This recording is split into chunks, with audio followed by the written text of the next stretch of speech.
નમસ્તે મિત્રો, આ વિડિયોમાં અમે બતાવીશું કે કેવી રીતે એજન્ટ એકાઉન્ટ બનાવવું.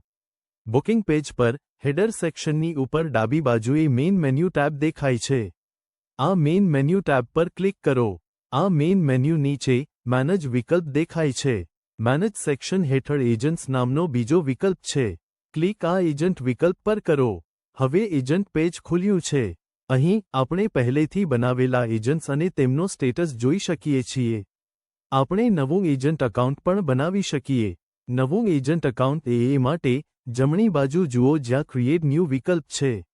આ ક્રિએટ ન્યૂ બટન પર ક્લિક કરો. હવે નવું એજન્ટ ક્રિએશન પેજ ખુલ્યું છે. અહીં આપણે એજન્ટની બધી જરૂરી ફિલ્ડ્સ ભરી શકીએ. પહેલા અમે એજન્ટ લોગિન નેમ નાખીએ, પછી એનું ફર્સ્ટ નેમ નાખીએ, પછી એનું લાસ્ટ નેમ નાખીએ. આગળ ટ્રાવેલ બ્રાન્ચ નેમ દેખાશે.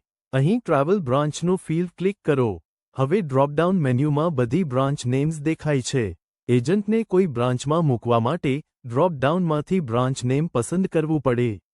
ઉદાહરણ તરીકે ચાલો બેંગ્લોર બ્રાન્ચ પસંદ કરીએ. પછી એનું સિટી નેમ નાખીએ. સ્ટેટ નેમ પહેલેથી ભરાયેલું હોય છે. જો ન હોય તો સ્ટેટ નેમ ટાઈપ કરીને પછી એને સિલેક્ટ કરીએ. કન્ટ્રી નેમ ડિફોલ્ટથી ઇન્ડિયા રહે છે. આ પછી બીજો વિકલ્પ દેખાશે, અકાઉન્ટ ટાઈપ. આ સેક્શનમાં બે પ્રકાર છે, પોસ્ટપેડ અને પ્રીપેઇડ. અમારે એજન્ટ માટે અકાઉન્ટ ટાઈપ પસંદ કરવો છે.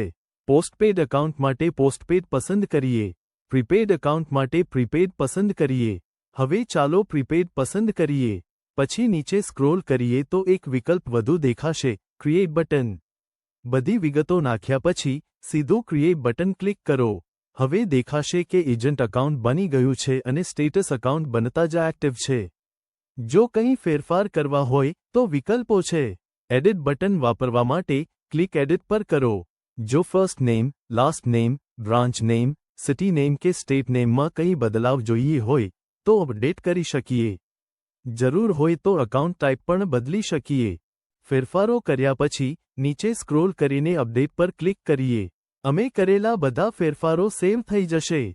આ પછી એજન્ટ ડિટેલ્સ વિકલ્પ દેખાશે. આપણે એજન્ટ ડિટેલ્સ પર ક્લિક કરીએ. અહીં એજન્ટ ટાઈપ અને કમિશન ટાઈપ ડિફોલ્ટમાં જોઈ શકીએ. જ્યારે આપણે એજન્ટ બનાવીએ ત્યારે કમિશન ટાઈપ ડિફોલ્ટ જ રહે છે. જો કમિશન ટાઈપને ડિફોલ્ટમાંથી પર્સન્ટેજ અથવા ફિક્સ્ડમાં બદલવો હોય તો જરૂરી વિકલ્પ પસંદ કરો. ઉદાહરણ તરીકે કમિશન ટાઈપને પર્સન્ટેજ કરવો હોય તો અહીં કમિશન અમાઉન્ટ નાખી શકીએ. ત્યારબાદ અનેક ઓપ્શન્સ દેખાશે. અમારી જરૂર મુજબ કયા ઓપ્શન્સ એનેબલ કે ડિસેબલ કરવા છે તે પસંદ કરી શકીએ. પછી પ્રીપેડ એકાઉન્ટ માટેનું ક્રેડિટ લિમિટ દેખાશે.